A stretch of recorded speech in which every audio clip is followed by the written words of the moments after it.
हक की आवाज। Paradise function palace. Paradise function palace महबूब। तेलंगाना जागृति की सदर कविता ने सनसनीखेज रिमार्क्स में कहा कि केसीआर को कुछ करीबी अफराद की वजह से बदनामी झेलनी पड़ी है। उन्होंने सवाल किया कि 5 साल तक आबपाशी के वजीर रहने वाले हरीश राव का इसमें क्या किरदार नहीं है। कविता ने इल्ज़ाम लगाया कि साबिक MP संतोष और हरीश राव की वजह से ही केसीआर को बदनामी मिली है। हैदराबाद में मुनाकिदा प्रेस कॉन्फ्रेंस से खिताब करते हुए कविता ने कहा कि कालेश्वरम में अगर कोई छोटा हिस्सा भी नुकसान पहुंचे तो उसको पूरे प्रोजेक्ट की नाकामी करार देना मुनासिब नहीं। उन्होंने तंज करते हुए कहा कि केसीआर आवाम के लिए काम करते रहे मगर वो लोग अपनी जायदादों की तरक्की के लिए काम करते रहे। हरीश राव और संतोष ने मेरे खिलाफ भी कई बार साजिशें की।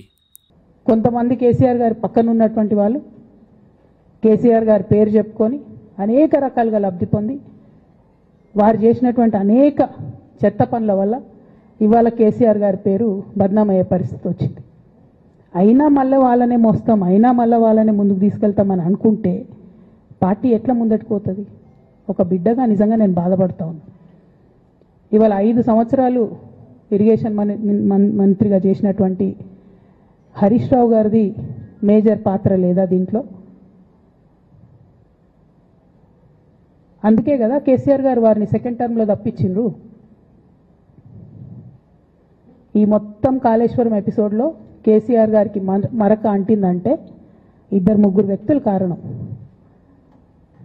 మాజీ రాజ్యసభ సభ్యుడు ఒకలైతే, హరీష్ రావు గారు ఒకలైతే, మేఘా కృష్ణారెడ్డి గారు ఇంకోడు, మేఘానో బోగానో ఏదో. ఈ పెద్ద పెద్ద కాంట్రాక్టర్లు అందరితో కుమ్మక్కై కేసీఆర్ గారు ప్రజల కోసం ఆలోచన చేస్తే, నీళ్ల కోసం ఆలోచన చేస్తే, వీళ్ళు సొంత వనరుల కోసం, డెవలప్మెంట్ కోసం, ఆస్తులు పెంచుకోవడం కోసం ఆలోచన చేసి ఇవాళ మీ వల్ల రేవంత్ రెడ్డి లాంటి వ్యక్తి, తెలంగాణ ఉద్యమానికి సంబంధం లేని వ్యక్తి, కేసీఆర్ గారి కాలి గోటికి సరిపోని వ్యక్తి, ఆయన నిలబడి కేసీఆర్ గారిని చేయెత్తి చూపించి కేసీఆర్ గారి మీద CBI ఇవాళ నేను వేస్తా అని చెప్తున్నాడంటే కారణం ఎవరు దీనికి? నేను భరించిన ఇదే హరీష్ రావు గారు, ఇదే సంతోష్ రావు గారు అనేక కుట్రలు చేసినా కూడా భరించిన. నా మీద ఓపెన్గా మీడియా మిత్రులందరితో రకరకాల మాటలు చెప్తే కూడా నేను భరించిన. నా పర్సనల్ అటాక్కి నేను ఎప్పుడు కూడా వాళ్ళను ఇంతవరకు పేరు పెట్టి పిలవలేదు, మాట్లాడలేదు. ఫస్ట్ టైం చెప్తున్నా. నేను ఎందుకోసం చెప్తున్నా? కేసీఆర్ గారికి ఈ వయసులో CBI ఎంక్వైరీ ఏందండి? ఎందుకోసం ఆ కర్మ పట్టింది? ఎందుకు భరించాలి? ఇటువంటి వాళ్ళని చూస్తూ ఎందుకోసం ప్రొటెక్ట్ చేసుకోవాలి? BRS పార్టీ తమ్ముల కోపం రావచ్చు, కానీ వాస్తవాలు చేదుగున్నా అప్పుడప్పుడు మాట్లాడుకుంటేనే, మందు తీసుకుంటేనే ఆరోగ్యం మంచిగా అవుతుంది. ఇట్లా చెప్పుకుంటూ పోతే చాలా చాలా అంశాలు ఉన్నాయి. వాటన్నిటి జోలికి నేను పోదలుచుకోలేదు. కానీ కేసీఆర్ గారు హిమాలయ పర్వతం అంత ఎత్తు లాంటి పర్సనాలిటీ ఆయనది. ఆయనను చేయబెట్టి చూపించి అవినీతి అని అంటే నిజంగా చాలా బాధ అవుతా ఉన్నది. ఎందుకంటే నా పెళ్ళప్పుడు నా పెళ్లి చేయడానికి కూడా ఇబ్బంది పడ్డటువంటి వ్యక్తి ఆయన. రాజకీయాలలో 40-50 ఏళ్ళు ఉంటే కూడా ఆస్తులు సంపాదించుకోలే కేసీఆర్ గారు.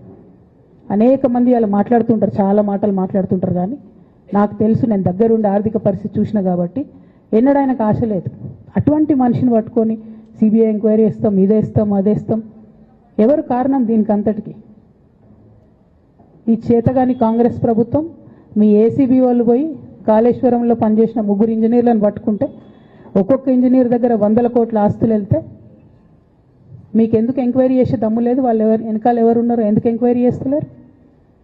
ఖచ్చితంగా నేను ఇవాళ చెప్తా ఉన్నా, హరీష్ రావు గారు వెనక, సంతోష్ రావు గారు వెనక రేవంత్ రెడ్డి గారు ఉన్నారు. వాళ్ళని ఖచ్చితంగా కాపాడతారు అన్ని విషయాలను.